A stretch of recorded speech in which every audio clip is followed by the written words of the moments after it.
Hello, and welcome to today's Fireside Chat: How DTC brands can succeed in the next 18 months. My name is Ed Ceballos, and I lead partnerships at Everflow.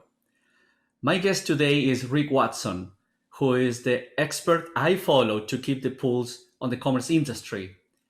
For those of you who don't know Rick, he started his own consulting firm in 2019 after spending 20 years as a technology entrepreneur and operator exclusively in the e-commerce industry with companies like Channel Advisor, Barnes& Noble, Merchant Tree, and Pitney Bowes. Rick's insights are featured by Bloomberg, Silicon Valley Business Journal, and Wall Street Journal. So to me, I'm really happy I was able to have him because his perspective on the e-commerce and retail dynamics are pretty unique. So Rick, welcome. Thanks for having me on, Ed. Great to be here. So before I have a kind of a series of questions I wanted to ask you so you can share your insights. But before I start with that, why don't you make your own intro in the sense of tell the audience something about yourself? Yeah, so I live in New York City. I've been here for the past 10 years, but I didn't grow up here. I grew up in New Orleans, Louisiana. I got into e-commerce a little over 20 years ago through I was one of the early members at Channel Advisor. And I think I just fell in love with the space. One thing is I grew up in technology, so my background is electrical engineering, computer science. And so I've been kind of migrating from technology and adding more business skills kind of throughout my career, and almost all of it through the lens of the internet and technology. So it's super interesting. When I first went to college, is when the World Wide Web was first getting corporatized. Companies started setting up websites there, kind of back in the 96 timeframe and things like that. So got to see the rise of all this stuff, and just love continuing to follow it and helping out entrepreneurs and others. Yeah, that's a unique vantage point, and in a way, nothing that is happening today with e-commerce. I guess nothing of the things happening today are new to you. You saw this coming. You saw this exponential curve, but certainly COVID has compressed many of these trends, like 3 years trend, into a year. So that has created kind of a even more unique opportunity, and that's what we plan to cover today. So thank you for sharing that. I thought you were a New Yorker. I didn't know that's you were born there. So interesting data. So look, we were talking about how the market has accelerated, and I was reading last week the news that Nike quarterly direct sales climbed 73% to 4.5 billion. So what does this tell us about the opportunity for DTC brands? Yeah, so Nike is obviously one of the most storied and loved brands in the world.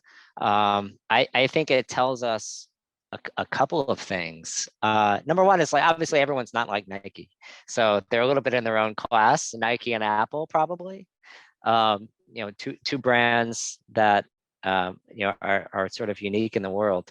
But I think it tells us something about two main things. One thing is storytelling, the importance of storytelling, and being able to explain to your customers why you exist and why they should pay attention to the products that you develop, because ultimately that sets the tone for everything you do after that. The investments you make in technology, your fulfillment and customer service, your product and pricing and promotions, everything comes from the why of your story. So that's kind of number one. And then second is, one of the things that I admire about what Nike is doing in the last year or two, particularly since John Donahoe took over, was that they are investing more in getting to know customers directly. And so if you look at the history of brands on the internet and off the internet, most brands are good at manufacturing at the core, and they're really not good at much else. And they outsourced, as an exercise left to someone else, knowledge of the customer, data about the customer, all those things. And so I think the journey of Nike into direct to consumer is really interesting because it says a lot about how older school companies, Nike didn't grow up in the last year, not a a digitally native brand that grew up in the past 5 years, but it shows that even older school companies can, if they're guided by wanting to know the customer, they can invest even if they got to it later in their brand's lifetime. Oh, I love that. I love that. And certainly many of these companies that have this post-industrial culture still embedded tend to still think about this like transactions based, while companies that have fully embraced the service economy tend to think in terms of relationships, right? And that's a service, a relationship with clients. And yeah, as you summarize, Nike's has become very good at doing that. So following your previous answer, what does this tell us, the nice story about the consumer behavior when it comes to online purchases and brand loyalty moving forward? Yeah, look, I would almost amplify something you just said, which is uh, many customers have moved from a transactional relationship to a more direct relationship with the products that they buy. It's less about, oh, I like this marketing and it works, but I want to know, does this brand fit into my image of myself and where I want to take my life? I see this brand being part of my identity. And so one question that I think a lot of brands could think more about is,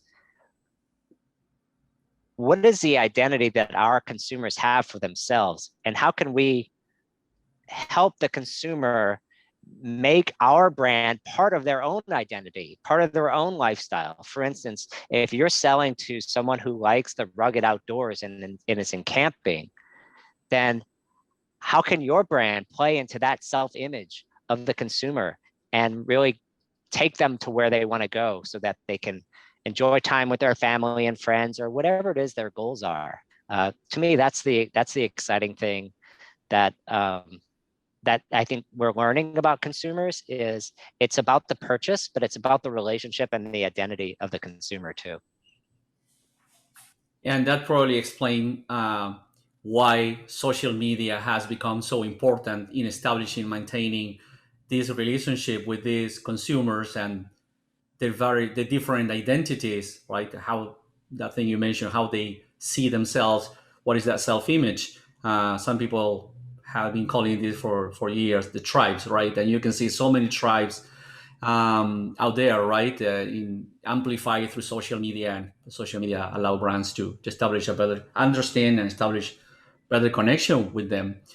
But something I was reading one of your posts a couple of weeks ago, and you mentioned something that I really thought I wanted you to expand on. That is the fact that many of these brands are digital natives. They were born differently from these Mhm. post-industrial companies. They were born digital from the get-go. They started with a Shopify or e-commerce store from day one. They never had physical presence, never on brick and mortar. So these digital natives have e-commerce and social media kind of wired into the coded into the brand. Do you think these brands are better positioned to capitalize on these new buyer behaviors? I 100% they are. If you look at a typical manufacturer, the product data they have is only the essential product data to manufacture the product. If you go back to any manufacturer that was, I would say, birthed more than 25 years ago, and you ask them for a product data spreadsheet, good luck with what you're going to get back from them.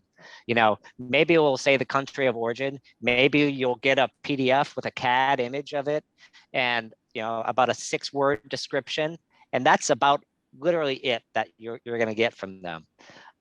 You might get an image that's maybe like this size that you have to squint to see.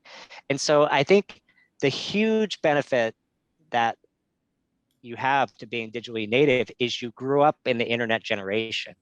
And that is the importance of content more than anything. And so content in the service of creating a community for the purpose of being able to tell your brand story so that you can gain people that are interested and like your mission so that you can eventually sell them something.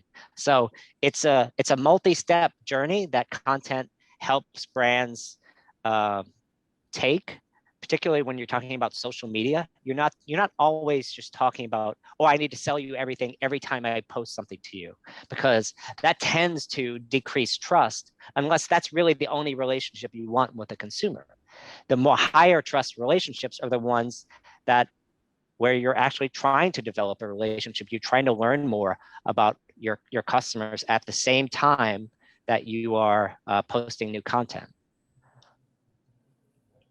I'm thinking and digesting the things you said. I mean, there is so much content because you basically have been able to summarize in this last answer probably the biggest challenge for every brand to create the brand image, right? And um, it sounds like pretty obvious when you say it, but if we think about so many brands struggling out there, is simply because they don't follow on these things that you are mentioning. So even if it might be obvious, I think that Yeah, I think the one thing that I find that a lot of brands want to do is they don't treat it as an ongoing relationship. Um, they treat it as, oh, my website is done. They can read about my brand. Everything must be finished. They know my brand is known online. The reality is that's, building your website is basically like a tree falling in the woods. No one cares. Literally zero people care about you building your website. So I prefer to think of it more like a drop of water that's hollowing out a stone. So if you have a drop of water going on a stone, eventually it will create a big depression, and even this powerful stone that if you throw it against the wall, it could break glass or do anything. But simple water can damage stone. And consistently themed engagement with your audience that's actually relevant and interesting and speaks to them will have a very powerful impact over time, not always immediately, which is where a lot of people get messed up. Is they're like, oh, I posted for a month, I got 10 views and 3 likes. Social media is bullshit. Like, this doesn't make any sense. So that's kind of the problem you run into if you don't have sort of a more of a long-term point of view. Yeah, and now that you mentioned this, it lead us to the field of client acquisition, right? If brand is trying to get more sales, get more clients, and you're talking about this clarity on brand values, brand honesty, and the things that users expect today, right? Uh, I I see that many brands are very smart in partnering, finding the right partnerships to help that message come across. And one strategy is probably going with content creators, that people that are actually part of these groups, marketing tribes, you can call them, that will be able to create the right content and to communicate the right message and the right words and make this honest, real connection. So, but that's just one example, right? Using creators. In general, when you think about brands trying to grow, what are the untapped partnership opportunities that you think that brands could be leveraging today? Yeah, I think particularly the digitally native brands, they usually are starting with their own assets, um, setting up their own store and trying to acquire customers through Facebook and Google, which is hard because while that is can be very successful and these are profitable channels for many customers, it's not all everyone on those channels isn't shopping all the time. And so it's not like they go there to buy. They go there to find new things. And yes, that does lead to buying. But I think marketplaces continue to be under leveraged by more of the digitally native brands, because I think they have an inherent distrust of Amazon, which is totally normal and healthy. Uh, but I think knowing how to use Amazon the right way is probably something that they could learn from some of the, private label brands that are also popular. So like, something we've seen in the last 4 or 5 years is the rise of private label brands that are Amazon only brands, really. And I think that's something that digitally native brands can take advantage of too. Well, that's super interesting, and I realized that I never covered this particular topic with you, but probably is something that we can put in the parking lot and expand in the future. But following the line of your last question, you mentioned marketplaces, right? And the rewards of joining a marketplace like Amazon are pretty straightforward, right? We have this immense access, global scale, and all the logistics and distribution capabilities they add on top of your offering. But what are the often unseen risks of joining a marketplace, if any? What you do about them? Yeah, I mean, look, I mean, the big challenge with joining a marketplace, the risks are, I would say, generally overblown. And a lot of times the risks are self-inflicted. So for instance, a lot of brands find out like, hey, I have all these resellers that are on these marketplaces. Therefore, that's really bad on the marketplaces. Um, for instance, if I'm a brand and all my customers are selling on Amazon, it's like, well, where do you think the product came from? It came from you. Like you've met the enemy, and the enemy is us, kind of thing. So it's likely your B2B sales team that's creating your Amazon problem, in terms of too many resellers. So that's one thing in terms of how you sell into the channel. Um, you can do a number of things like having very tight reseller relationships and agreements with your B2B customers, but also you can create unique brands, white labeled brands for Amazon that are unique to the channel, that don't confuse the other part of your channel, like your retail customers or your online customers. But you still want, I think, to offer some of your particularly entry level products on Amazon because it's a huge source of new customers. And marketing agencies can work with, there's a lot of Amazon agencies that work with customers now to introduce new products to Amazon, be able to track the keywords that consumers are searching for, and can actually prove that these consumers are typing those same things in Google to find you on your website. And so there's crossover between those channels. And the fact that you're on Amazon and have a website can reinforce your sales on both channels. Um, Amazon has this. When you think about Amazon Basics, do you see that in any category the existence or the expansion of Amazon Basics is something that brands should be aware of, or is just Yeah, look, I mean, Amazon Basics, I mean, the bottom line is Amazon did not invent the idea of retailers creating brands. Retailers have been creating brands for as correct? long as there have been retailers. And so I think Amazon gets a bad rap because they're the biggest, and that's the way the world always works, is whoever is the biggest is always the poster child for whatever's happening that's negative. I think it has been harder than Amazon lets on to create their own private label brands. Some of their private label brands are great. Many of them are not good at all, and they have bad reviews even. And some of them don't rise to the top of even Amazon's own results. And so, I mean, I read the reviews on some of these Amazon Basics, particularly electronics products, and I swear half of them blow up. That I would never buy them. So Amazon has the same problems as everyone else. Like they don't have any kind of, yes, maybe they have a unique advantage. Of course, they own the platform, but they don't have any monopoly on product quality. I can tell you that for sure from watching particularly Amazon Basics brands. And if you look at any statistics I've seen about Amazon's brands that are private label, of which I think they have like several hundred now. I don't have a number on the top of my head. They have many, many brands. Amazon Basics are the only one that really matter. They have so many brands in food and otherwise that aren't just, they haven't taken off really.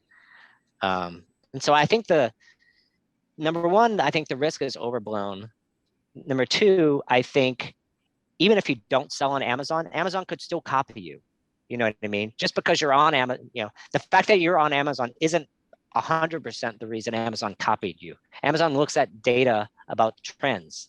And the fact is, 70% of people who buy anything online, the first search they type is into Amazon. So yeah, you can blame Amazon for that, but they have the data about what your customers are doing that even you don't. So they likely know things the same time you do, even though you think you might have some trade secret. Yeah, and you mentioned something. Amazon has the kind of a dubious honor of have dethroned Walmart like the big bad wolf of big sales, because historically Walmart was the poster boy for any criticism about these big chains, Right. and now it's like, thank you very much. Amazon gets all that attention, and then you hear brands saying it's actually, Amazon, Walmart is doing great online. It's a good place to be. It's like we forgot the chatter we had 15 minutes ago about Walmart, but it's interesting, right? It's very dynamic. So we mentioned marketplaces, but we they are retail partnerships, right? So are retail partnerships a good option for DTC brands, thinking like the Costco, the Walmarts? What's your take on that? Yeah, I think it's a hugely important option for DTC brands, for a couple of reasons. Number one is, I think any digitally native brand should start a retail channel as soon as possible, because it's a great source of cash flow. E-commerce is expensive and it takes a lot of investment.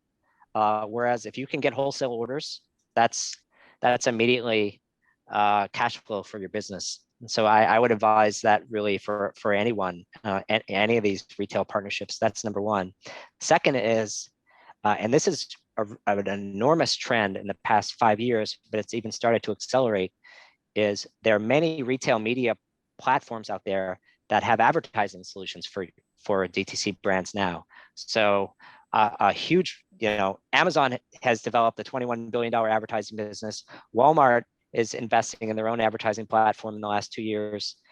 Instacart now has a multi-billion-dollar advertising company. You can, as a DTC brand, or any kind of brand, if you're in these stores, it obviously helps if you're in these stores, but you don't have to be able to use their advertising platforms to gain access to new customer eyeballs, so that people look at your products, when they're looking for these things. So I think as early as possible for DTC brands. I think many of them are maybe biased towards e-commerce, but it's very hard, particularly if it's an experience-based product. If it's not something the consumer may know about intuitively, it's very important for the customer to be able to experience your product. And if you think about buying from a website, there's a lot of friction to experience a product. You have to buy it. If you don't like it, you return it. It's a huge pain. I remember John Foley, who was the CEO and founder of Peloton Cycle, and people ask him these crazy questions like, why did you set up a pop-up store in Chelsea and Montauk and all these places to show people the things? Like, you're an internet company. Obviously, you're building products, but you're an internet company. He's like, this was such a new category that I could not sell any of these bikes without them experiencing. I found that if I could get someone on the bike for 10 minutes with me standing next to them, it was 50-50 that I could get them to buy a $2,500 bike right there and then. I mean, to me, that's just an amazing story, about the power of just retail and experience. I love this, and that's how I got my first bike, my first electric bike, back in 2016. And I remember some friends, my former business partner had one. He kept pushing, you should be getting yours. And until I went to the store, and it was again like 5 minutes class, 5 minutes into the class, I thought like, oh, I want this. I want to keep it. Yeah. And interestingly is that it is what Apple has been kind of showing in the faces of the rest of brick and mortar, right? It's like, if you can use brick and mortar to amplify physical experiences by creating this connection, touch the product, see it, experiencing firsthand, then you have what I believe is still the highest revenue per square foot in the world, right? Apple. Right. Yeah, for sure. Yeah. No, So they're great at it. yeah, they're really amazing. So last comment on this on these questions on the partnerships and distribution. Many of our brands, and this is an area the area where we help them a lot, uh, quickly realize that having this partnership with influencers and affiliates, having a strong affiliate program is a pretty nice way to grow, because then you can get this amplification and reach with most cases performance based relationship, which helps you in terms of the cash challenges of starting your own brand. Mhm. So, in your experience, your perspective working with companies, when is the right time for brands to leverage an affiliate program, a partner program of that kind? Yeah, it's a good question. I think one mistake I find is that some people, it's not the cheapest channel on the planet, because it does require some investment. You have to find the network. You might have to have an agency help you manage, manage and find those partners. And then sometimes different publishers have their own, the best publishers have their own fees on top of that. And so the cost can add up quickly. So what I find that people should start with the basics: their own media, their own experience, SEO, email, SMS, social, community. Free things that have very high ROI that tell your brand story. Get that out there first, and ensure that you have an interesting message that people care about. And you prove that you can grow and continue to engage an interested community. And once you have, I would say, don't do anything until you have that. Because if you start doing that, then you're spending money and against a message that you don't know is right. And so that's where I would start. And I would say where affiliate and those other things come into when you start wanting to pay for marketing. And probably generally I would advise most people to start with Facebook and Google, like particularly bottom of the funnel things like Google products or Facebook retargeting, things that are very high ROI. And then once you nail those things, as you start to experiment with more upper funnel marketing, where people don't know you and maybe don't have as much relationship with you, I think that's the time to start experimenting with influencers, because you're starting to figure out how to put an ad out there, what the copy of that looks like, what the offer is, when to make offers. That's a little bit different expertise than just storytelling through your own emails and things a lot of times, or something like that. Yeah, and you know what? It goes 100% in line with what we experience with our clients. Um, Many of the agencies that work with us, our partner agencies that connect with our clients, is kind of this basic rule. Like, if you haven't figured out your own conversion rate optimization on the website, if you have not done the basic of having a clear brand image, clear message, etc., you cannot expect the affiliates to do it for you, because that becomes expensive, inefficient, or you might be blowing off some potential great relationship with great affiliates, because when they look at you, this is not working. I mean, it's a great product, but it's too early, too fresh, too many things to do, and they will not complete you. They can replicate and scale, and doing a lot of things. So yes, having your story together with your brand is probably kind of the first step. Then think on leveraging affiliates, and in our experience, that's where they get these performance-based relationships with a lot of value, high ROI, because it's, again, performance based and really helps on that sense. Um, yeah, I'm loving the convo. We have roughly 15 minutes left in this fireside chat today. So I'd like to kind of shift the conversation um, to go on something you already mentioned, which is the customer experience and the pure sales side of the business, right? So the democratization, right, of the marketing tech stack has made it incredibly easy to put a brand in front of a new target audience, right? You mentioned Google Ads, Facebook Ads, super simple, right? You can launch Mhm. a new store, offer a great customer experience, and run a smooth operation. Um, but the options are many, and very easily the tech stack can become a mess, and you can stop losing uh, quality on the user experience and the client experience. So it can get messy. And suddenly, as you mentioned, you're running on so many channels, right? You have SMS, you have pay media, there's so many things running at the same time. Uh, Based on your experience today, what are the marketing channels that deliver the best performance for new client acquisition? Yeah, so new client acquisition is probably the hardest challenge. So I think if you look at the top of the funnel, it's really, you know, it's Facebook, Google, Amazon. And by that, I mean more like Amazon DSP, display. Um, and so Facebook is generally, the marketers, my marketing lens on Facebook is you're going to find people who aren't looking for you, people who may not know they have a problem, because Facebook is the scariest company in the world in that they know more about you than almost anyone on the planet. And so they can serve you ads that you know things that you may not even be looking for, but you're going to see an ad and you're not even going to be like, how did they know? Like, how did they know this? And then you're going to see an ad about something and you're going to see it 5 or 6 times, then you might check it out. But you were never looking for that thing. Sometimes, obviously, it's simple retargeting. You went to a site and then you go back to Facebook. It's going to show up there. But Facebook is a lot more than that. Um, Google and Amazon DSP, to some extent, with their display network, it's products that people are looking for.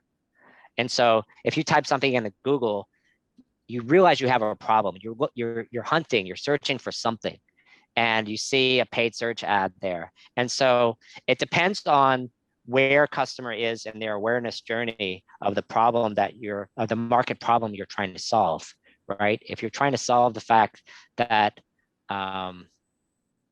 someone is going camping and I don't have a canoe that can go in this specific kind of river or whatever, then if they don't know they have that problem, maybe they don't have that's not your customer.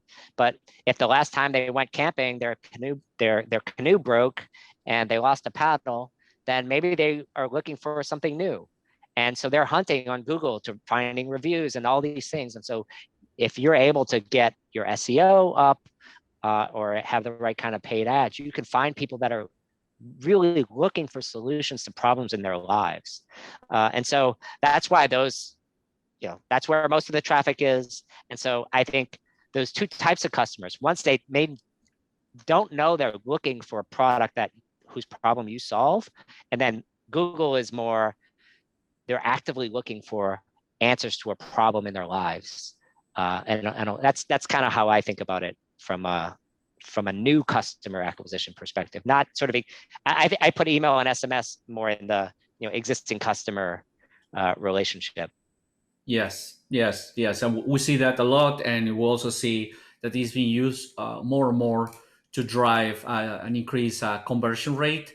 Yeah, because sometimes just by having this conversational engagement with a real person, not a bot, through SMS, they get these quick answers and accelerate conversion. So very interesting cases. So you kind of share uh, your perspective on media buying, pay media. What are the space each of them take, when to use Facebook. Now thinking on the marketing mix, right? Mm. What do you think And somehow you hinted that answer to this at the beginning. Was just making sure that I wasn't missing anything that you want to share about it. But you think about the marketing mix, you will have relationship with influencers at the point, right, at the right moment. You will have influencers, you will have affiliates, you will have mails, campaigns based on email. I mean, you have all these complex marketing mix. What are the things that you see are being more effective today in this? Yeah. Yeah, in terms of the up and coming channels, I think there are three. One is paid media on retailer sites. So like Walmart's new advertising program, Instacart's advertising program, if you're in that industry. I think just more outlets for advertising that are out there on retailer sites as opposed to just Facebook and Google. That's kind of one.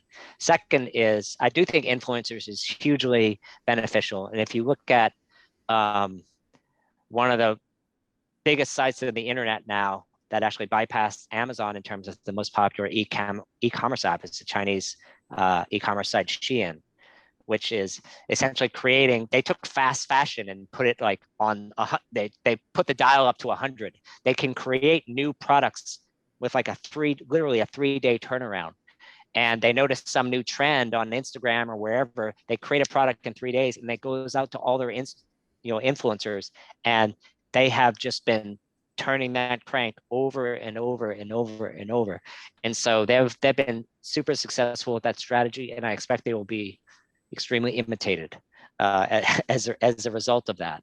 Obviously, it requires the ability to adjust to trends quickly, but there are a number of brands that could potentially use, even if they can't develop completely new products that quickly, they could potentially think about customizations or bundling or different other aspects of the product that could respond to trends more quickly than making a new product from scratch. So that's number two. And I think number three is SMS. I mean, as simple as it sounds, my inbox has 3,000 messages. My SMS messages, I only get a few a day still from friends. And yes, I get a few from retailers now, but the short answer is that my SMS messages hasn't had the tragedy of the commons problem where everyone knows it's a good channel and so everyone uses it. And as a result, I start ignoring my SMS messages. Most people you talk to in most surveys I've read, SMS has like a 90+% open rate. There are no marketing channels that have that kind of effectiveness anywhere. And so I think a lot of brands are still today under investing in SMS. Yes. There is this author on that focus on behavioral design called Nir Eyal. I don't know if you know the guy. Love him. Great. Yeah. Yeah, and he mentions the thing like if you own a habit, then you own a plus billion-dollar business, right? And I was speaking with this company, this new partner we have, that they have this conversational solution to drive conversions when the clients are visiting the website using SMS, and they told me the habit of checking the phone and answering an SMS is like inevitable, and we're just piggying back on that billion-dollar habit. And so it makes extremely simple with email. The signal to noise ratio is very unfavorable for us because the mailbox is full. So he was saying exactly the same rationale that he was pitching to his investors to get money.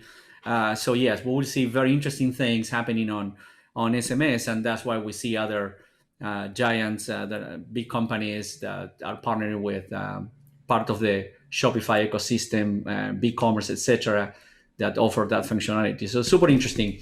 One last piece on this relationship, with clients and customer acquisition is you see a lot of this phenomena that is just starting in Amazon to get bigger, but in other brands really have it on their own websites. Is a user has a problem, and instead of being an employee of the company giving the answers, is the other user saying, here's how I did it. And there is so much content, and it happens in many categories, right? So you see these users, happy users that are behaving like influencers, slash advocates. Do you have any example of a brand or a marketplace that is really leveraging this mix or dual role that the clients play today when they love the brand?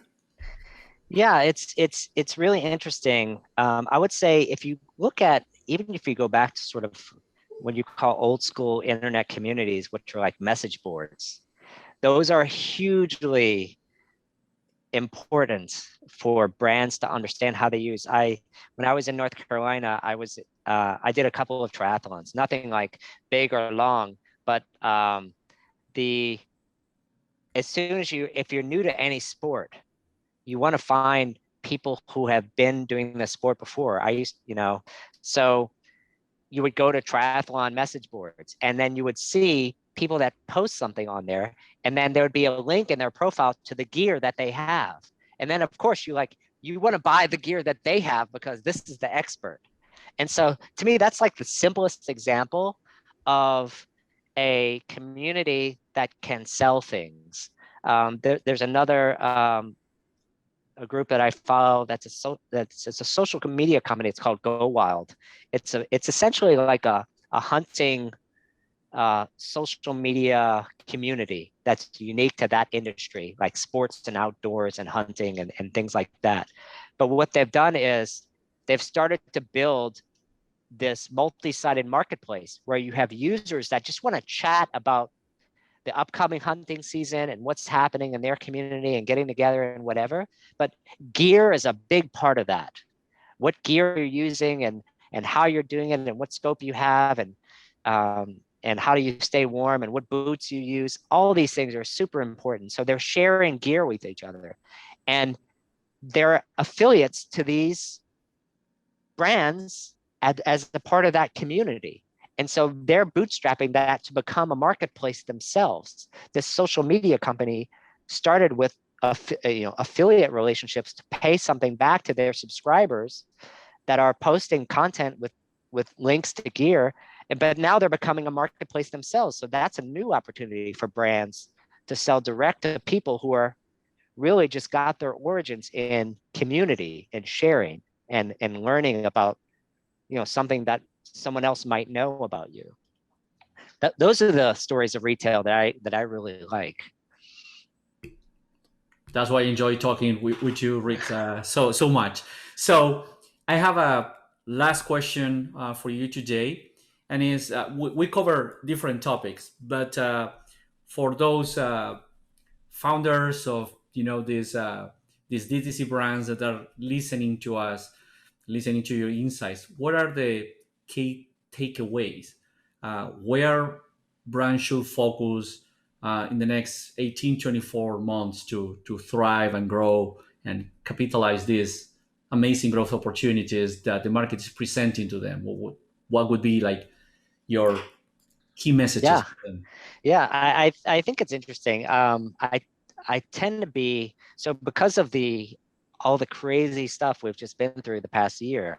I think we're entering at least a 3 or 4 year period that is more uncertain from a economic point of view. Not necessarily.